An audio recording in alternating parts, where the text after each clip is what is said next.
Olá, Olá, pessoal. Eu estou aqui hoje com a professora Nelly de Camargo. A professora Nelly é graduada em Pedagogia e especialista em Filosofia e Psicologia pela Universidade de São Paulo. É mestre pela Universidade Indiana e doutora em Ciências da Comunicação. E ela fez o primeiro doutorado em Comunicação da Universidade de São Paulo. Foi conselheira da Unesco, né, para comunicação, fez pós-doutorado em Stanford, né, com uma bolsa de estudos do professor, a convite do professor Fulbright, na Universidade de Stanford. Bom dia, professora. Bom dia. Professora, eu gostaria de saber que a senhora nos contasse um pouquinho sobre como foi a sua trajetória como docente. A minha trajetória como docente já vem desde criança, que eu gostava de ensinar. Então, eu comecei mesmo profissionalmente como professora de adultos, aos 14 anos, alfabetizando adultos num programa que o Brasil instituiu para isso, nos idos de 1940. Depois de formada, eu fiz um estágio em fazenda, lecionei em cidades pequenas, lecionei em municípios maiores até chegar a São Paulo. E quando eu chego a São Paulo, fui direto para a universidade cursar pedagogia. E na universidade fiquei 6 anos, foram 4 anos de curso e mais 2 de especialização. Ao sair de lá, eu prestei um concurso no MEC para um programa do Ponto 4, que era um programa norte-americano, que iria criar um centro de estudos Centro de Estudos Audiovisuais para a Educação aqui em São Paulo, sob orientação do Ministério da Educação. Houve um peneiramento sucessivo até que se chegaram a 10 pessoas e eu fui uma dessas 10.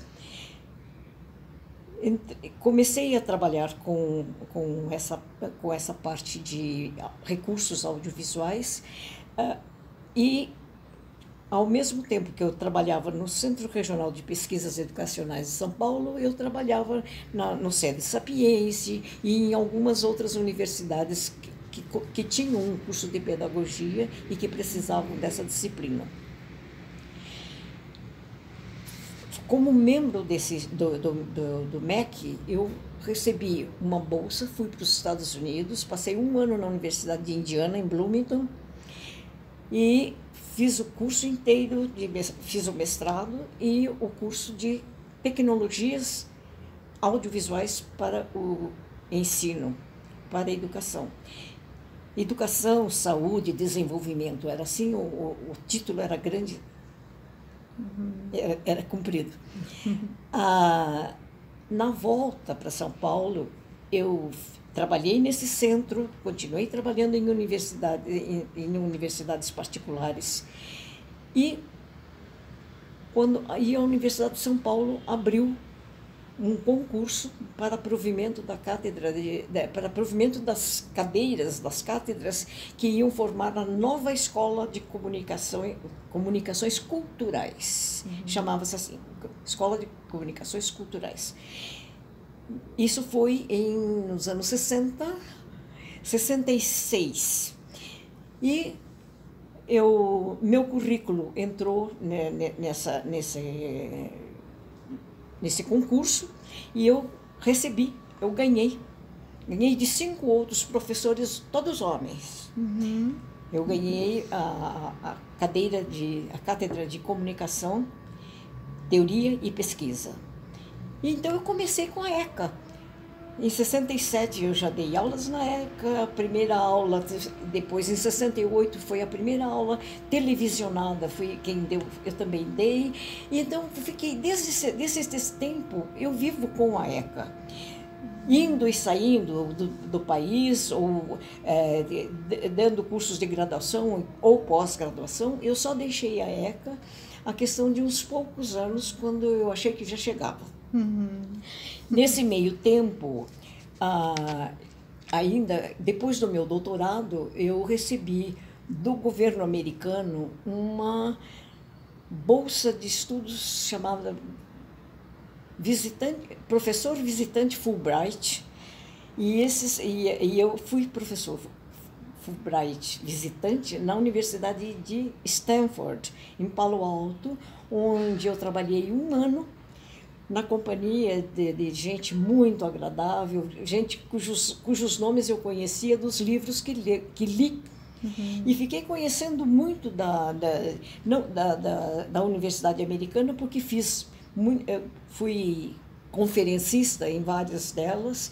Nesse meio tempo, nós tivemos um convite, a Universidade de Stanford teve um convite da China para mandar professores, um grupo de professores, para fazer uma visita à China, e eu fui junto com a turma. Eu fui enquadrada entre os professores americanos e levei a minha filha para a China e fomos conhecer o ensino, como a universidade chinesa se organizava do ponto de vista desses estudos de tecnologia de comunicação. Isto foi no ano de 1981. Chega? Acabei os seus minutos. O que mudou na visão da senhora dos anos 70 até recentemente? Quais são os novos desafios aí de hoje, na área de docinhos? Eu não diria que tanta coisa mudou. Uma das coisas, por exemplo, quando eu voltei para o Brasil, depois de estar em Stanford, eu fui convidada pela Unesco para ser conselheiro geral de comunicação para a América Latina, com sede em Quito. E eu tive que percorrer toda a América Latina, do México à Patagônia. Eu ia e voltava. Durante 3 anos eu fiz essa vida, onde eu pude avaliar a questão da pesquisa e do ensino na área de comunicação. E, na verdade, achei que todos nós aqui tínhamos mais ou menos quase que a mesma escola, o mesmo modo de olhar para os problemas de comunicação, que não era necessariamente latino-americano, mas era um modo antropológico, um modo criado pela antropologia, principalmente pela antropologia. O que eu acho que mudou muito foi uma coisa que eu chamo de ética. Muito me assustou o problema ético nas congregações de professores, nas organizações de grupos, nos arranjos, uma espécie de política dentro da universidade que não é agradável. Em algumas universidades eu não encontrei isso tão forte, mas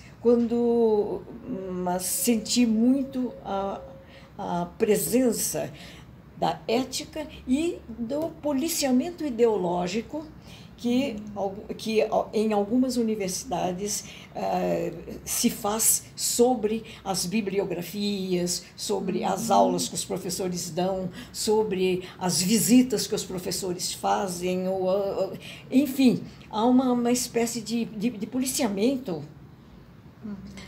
Eu vi esse policiamento prejudicar algumas pessoas que não precisavam, e vi esse policiamento favorecer gente que não merecia estar dentro da universidade, nem na soleira da porta.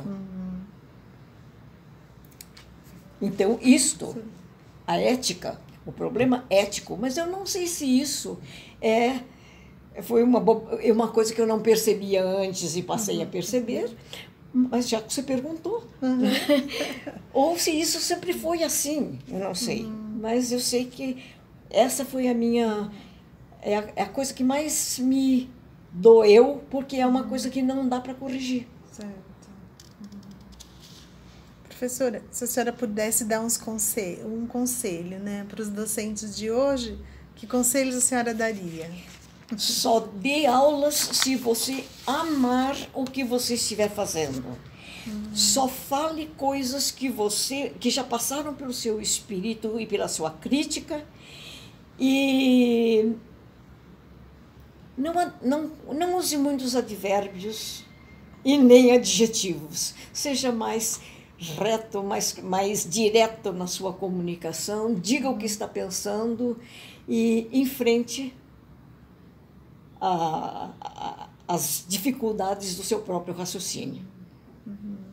Professora, a senhora já está com 89 anos, está ótima, né?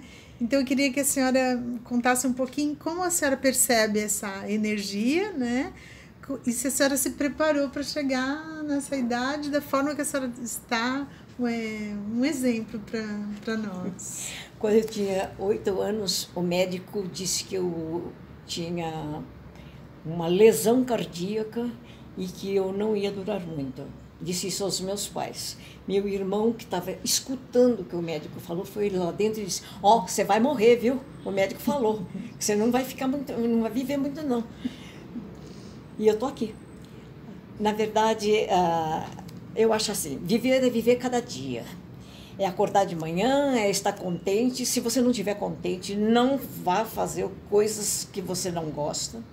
Não faça coisas que você não gosta. Alimente-se bem. Goze a vida o máximo que você puder. Não perca nenhum espetáculo de arte que você possa ver, mesmo que seja para você criticar o espetáculo. Você estará sempre aprendendo. E não use nenhuma anotação de aula do ano passado, por favor. Meu grande professor, Antônio Cândido de Melo e Souza, dizia o seguinte: o único conselho que eu dou para vocês é: rasguem todas as suas notas quando o ano terminar e o ano que vem, venha com outras coisas. Coisas novas, inovação, né? Professora, muito obrigada por essa entrevista. Foi maravilhoso. Adorei conhecer a senhora. Não só o seu trabalho de vir até aqui e a alegria de deixar que você leve qualquer coisa de mim para os seus ouvintes. Muito obrigada, viu? Boa tarde a todos.